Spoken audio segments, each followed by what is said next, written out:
memberikan satu teknik coaching yang menurut saya paling powerful dan paling dipakai di semua level, yaitu namanya adalah neurological level.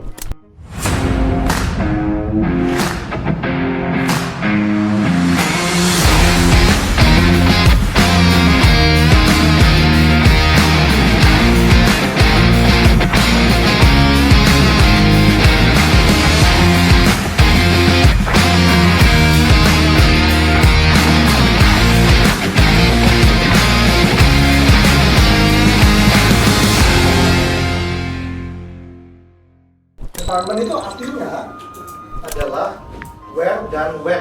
Semakin ke bawah levelnya, itu semakin teknis ya. Semakin ke bawah semakin teknis, semakin ke atas semakin filosofis.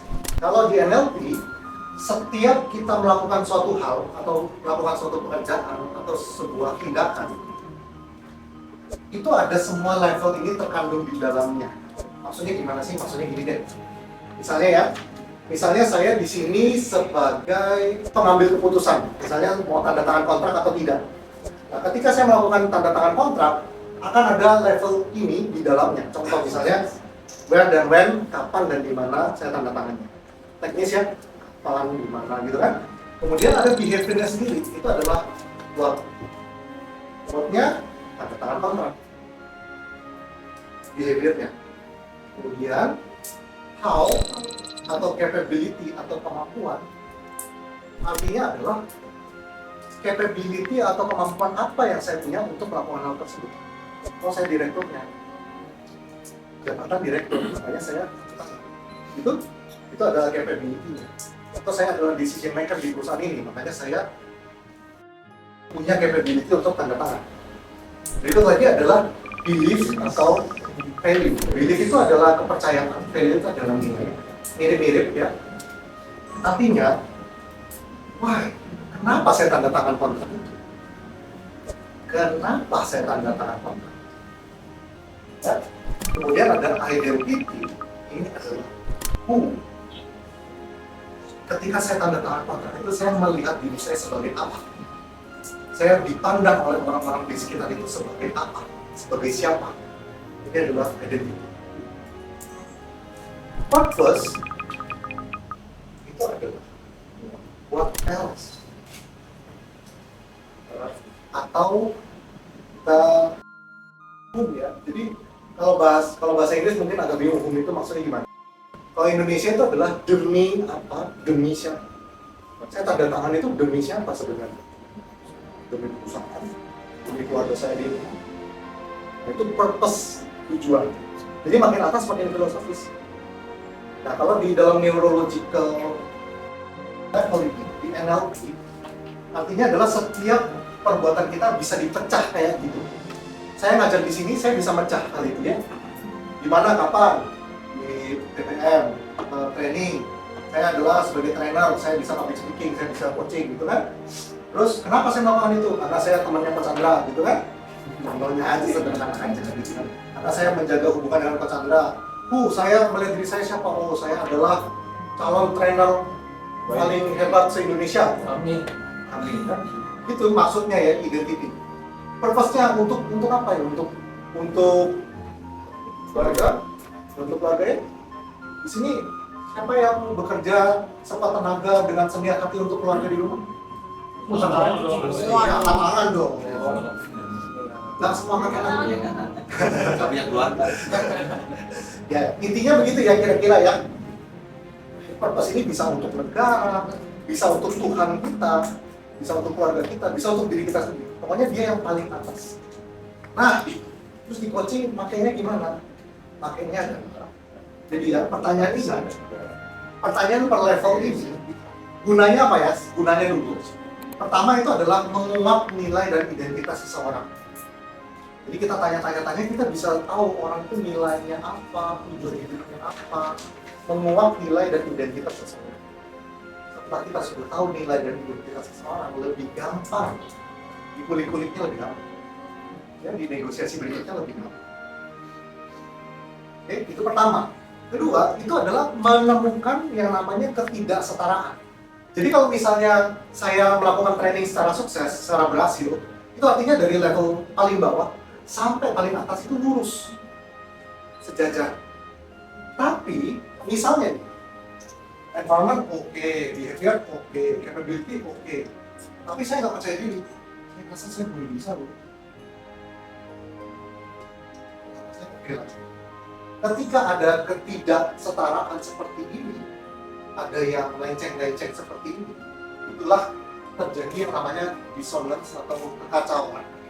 Jadi setiap hal, setiap masalah itu terjadi karena ada ini, karena ada ketidaksejajaran ini, tidak sesuaian ini di level manapun. Misalnya ada seseorang yang teknisnya nggak tahu, jadi gimana caranya? Saya tahu kepercayaan saya tahu nilai saya, tapi saya nggak tahu gimana caranya.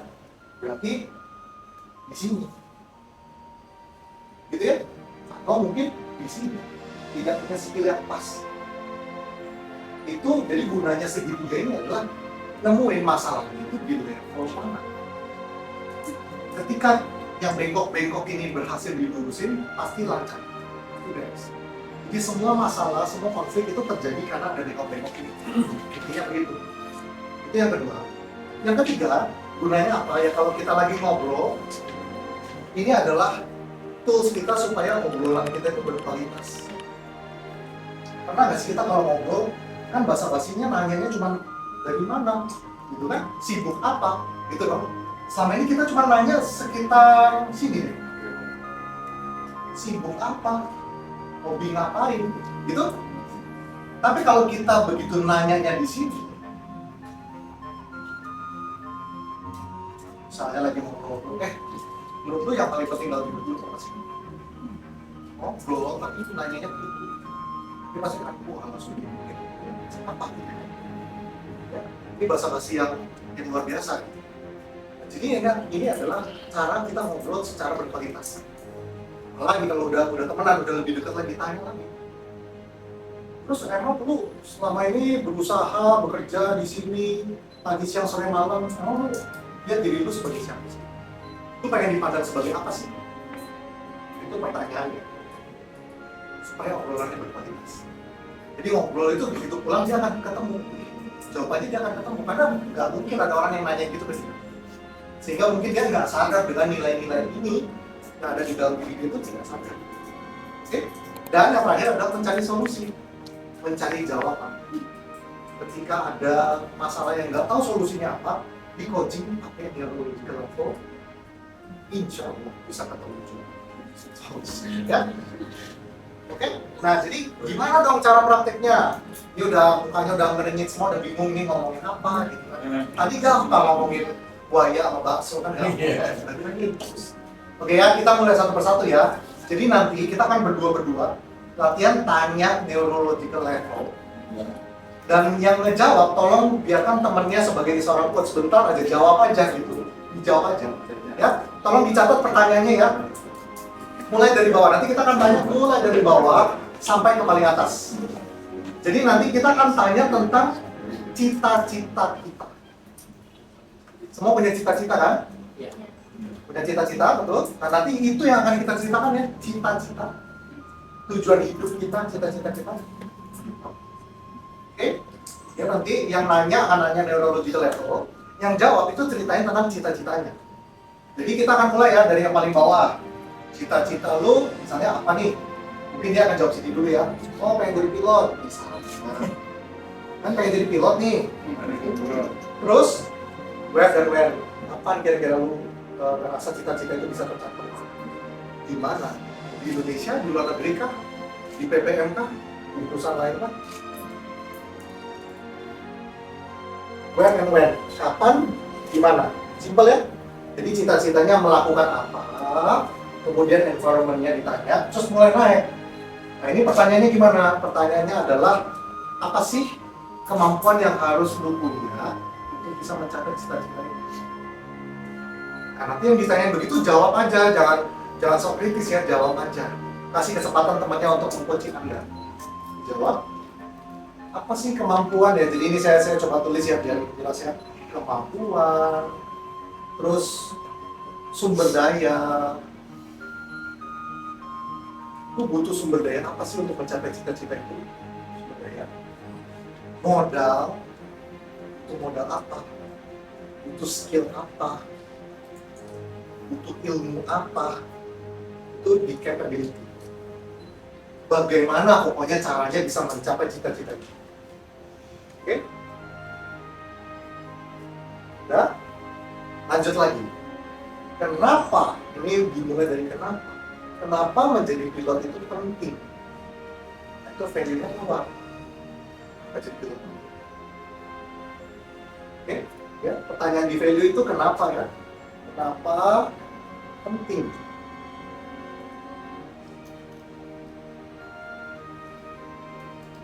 Why? Kenapa penting? Itu value-nya keluar semua. Kalau mau lebih dalam lagi, setelah sudah kenapa itu penting, kita bisa tanya lagi lebih lanjut. Emangnya setelah udah jadi pilot, di ujung-ujungnya itu pengen dapat apa sih? Itu pertanyaan. Dari situ, orang akan bisa ketahuan nilai hidupnya itu apa. Kenapa dia pengen jadi pilot itu ada nilai hidup. Bukan pengen jadi pilot, apa itu penting? Oh ya, saya pengen aktualisasi diri, saya pengen, misalnya saya pengen menghidupi keluarga saya, pengen bisa jalan-jalan keliling dunia. Ujung-ujungnya itu apa sih? Ada apa di balik situ? Itu value ya. Itu pertanyaannya. Silakan ditanya. Dan yang ditanya, silakan memberikan jawaban sebaik-baiknya. Dipikirin aja dulu, terus dijawab. Oke? Terus, who, ini adalah menguak identitas. Terus kamu pengen dipandang sebagai apa sih di masyarakat? Itu pertanyaannya. Kamu ingin dipandang sebagai siapa di masyarakat? Ada lagi pertanyaan yang terus ya. Jadi ini juga pengalaman lah ya dari ngumpul-ngumpulin, dari coaching orang. Pertanyaan identiti adalah, kalau misalnya kita bayangkan ya, misalnya di kota Jakarta sini dibangun setelah Anda sudah selesai dalam hidup kali ini, sudah tidak ada, kemudian dibangun patung mengenang Anda itu, ya, patung memorial Anda, misalnya namanya siapa, Vincent Dika gitu kan, terus tulisan di bawahnya itu pengen apa? Seorang trainer yang baik hati. Itu pertanyaannya. Jadi kita agak-agak mengandai-andai. Setelah sudah nggak ada, misalnya kamu dibangun sebuah patung di tengah-tengah Jakarta, pengen tulisan di bawahnya itu apa tentang kamu? Itu pertanyaan identity. Oke? Ya sudah mulai berasap semua kepalanya. Ini kelihatannya kayak apa sih ini? Cuma nanti coba sama guru kita, sama tim kita, kalau lagi ada masalah ditanya aja. Kayak ditanya. Oke, dah. Itu tentang identity. Ada lagi sebenarnya. Ketika kamu sudah nggak ada di pemakaman kamu, mungkin istri, anak kamu atau suami dan anak kamu datang. Kan? Kira-kira kamu pengen istri dan anak kamu itu ngomongin apa sih tentang kamu di situ? Pertanyaan kayak gitu. Orang ditanya gitu, cuma bisa pikir keras sih. Ya, tapi kalau ketemu jawabannya, dia ketemu identity. Saya itu pengen diomongin sebagai bapak yang, ibu yang, ya. Sudah? Terus yang paling atas, demi apa, demi siapa? Itu kita tanya adalah semua ini demi apa, demi siapa? Itu sangat to the point banget. Demi siapa? Demi apa? Ya? Belum tentu. Kan? Kadang ada orang yang demi diri sendiri, demi ketaatan saya sama Tuhan saya. Ini namanya sudah levelnya sudah spiritual sebenarnya yang bagus. Oke? Nah, jadi nanti berdua-berdua kalau tanya satu persatu aja cita-citanya apa, di mana kamu sampai atas. Oke?